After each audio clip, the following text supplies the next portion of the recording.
So looking at worksheet 6, number 10.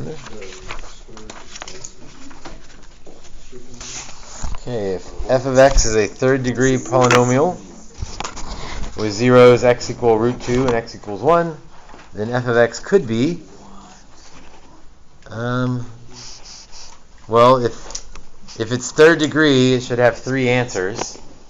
We're missing one. So what's the missing root, the missing zero? Negative square root of 2. So we can change those into factors, from roots to factors. And then let's multiply them out and see what we get. I would FOIL those two first because they are conjugates, and so they should FOIL nicely. The O and the I of FOIL should cancel out. So I'm not even going to write it down. Minus root 2x plus root 2x goes away. Minus, what's root 2 times root 2? It's a 2. It is 2. It is root 4, but that's 2. It comes out of And times x minus 1. I'm still peeking at my answers, but nothing's really helping yet on this. Wait, you can't. It's not going to be A. I mean, I guess I could look now and say, yeah, it's not going to be A because there's not a square root in there. So it's not B. And if I multiply negative 2 and negative 1, I'm going to get a positive 2. So I'm pretty sure it's going to be D. But I'll multiply it out to make sure.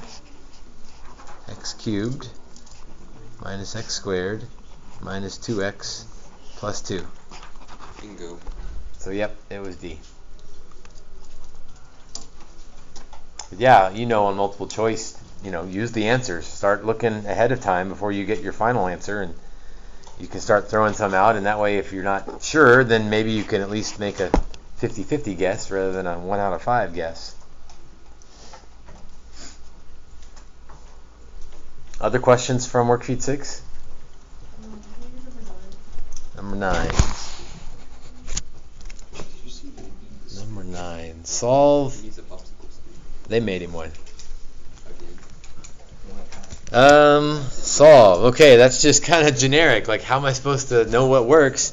Except that Just do it. my possible rational roots are factors of last over factors of first.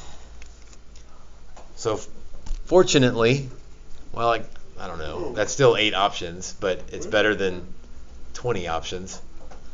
I'm going to guess and check with those until something works.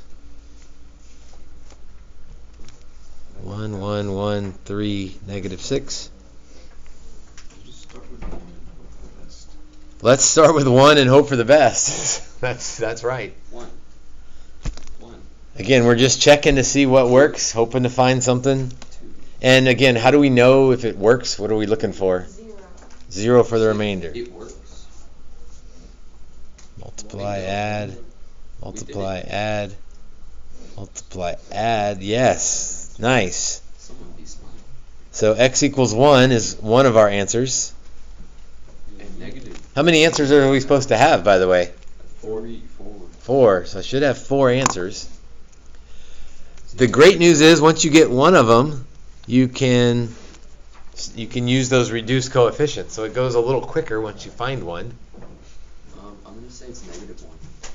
A little bit of a hint here. Not negative 1. All of these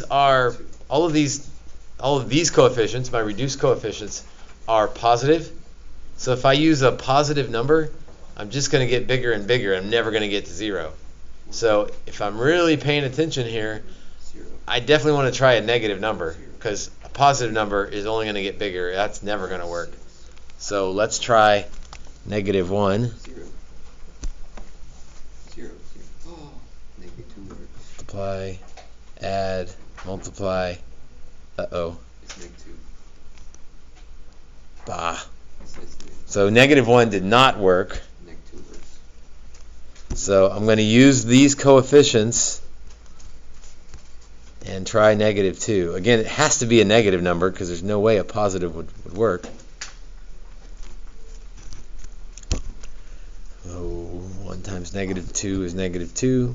They add to 0, multiply to 0, I'm gonna go with -3. add to 3, multiply to -6, and great news, we got another one. 3, 0. Oops, don't work. Okay, we found 2. What is my lead coefficient here? Or what degree is this reduced coefficients now? Second degree. So I don't need to guess anymore, because when I get to a quadratic, I'm good. I could quadratic formula. That one won't factor. Meanwhile, some people are still guessing. Oh. And you're not going to guess anymore, because plus or minus I times square root of 3 is your last set. So x equals 1, x equals -2, and plus or minus I square root of 3.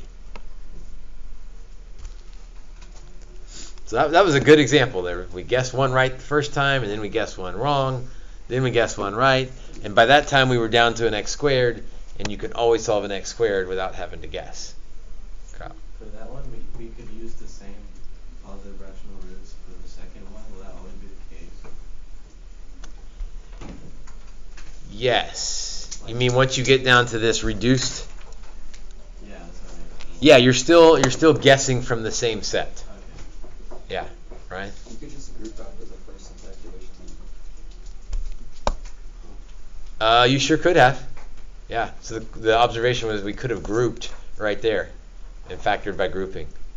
That won't always work, but it would have worked on this one. So yeah. I usually get it to x squared because I know I can handle x squared. But if at some point ahead of there you see, wait a minute, that would factor by grouping, then go for it.